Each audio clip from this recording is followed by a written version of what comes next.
തദ്ദേശ തെരഞ്ഞെടുപ്പിനായുള്ള 50,607 കൺട്രോൾ യൂണിറ്റുകളും 1,37,862 ബാലറ്റ് യൂണിറ്റുകളും ഉൾപ്പെടെയുള്ള ഇലക്ട്രോണിക് വോട്ടിംഗ് മെഷീനുകൾ പരിശോധന പൂർത്തിയാക്കി ജില്ലകളിലേക്ക് അയച്ചതായി സംസ്ഥാന തെരഞ്ഞെടുപ്പ് കമ്മീഷണർ എ ഷാജഹാൻ അറിയിച്ചു.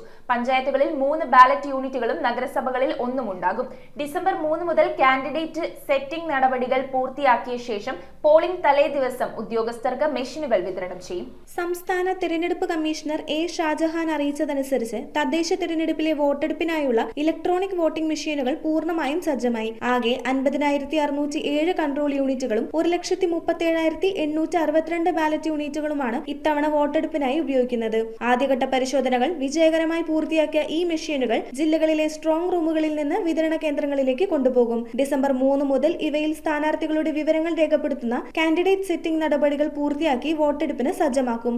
കാൻഡിഡേറ്റ് സെറ്റിംഗ് പൂർത്തിയാക്കിയ ശേഷം വിതരണ കേന്ദ്രങ്ങളിലെ സ്റ്റോർ റൂമിൽ സൂക്ഷിക്കുന്ന ഇലക്ട്രോണിക് വോട്ടിംഗ് മെഷീനുകൾ വോട്ടെടുപ്പ് തലേ ദിവസം മറ്റ് സാമഗ്രികൾക്കൊപ്പം ഉദ്യോഗസ്ഥർക്ക് കൈമാറും. പൊതു തെരഞ്ഞെടുപ്പിന് മൾട്ടി പോസ്റ്റ് ഇലക്ട്രോണിക് വോട്ടിംഗ് മെഷീനാണ് ഉപയോഗിക്കുന്നത്.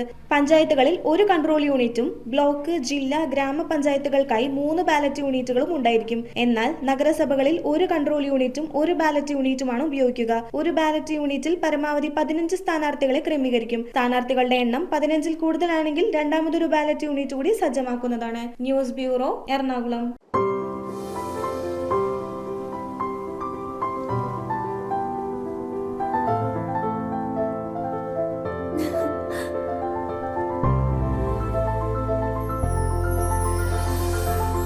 കളങ്കമില്ലാത്ത സൗഹൃദം പോലെ കലർപ്പില്ലാത്ത വിശ്വാസം. കല്ലൻസ് ജ്വല്ലറി.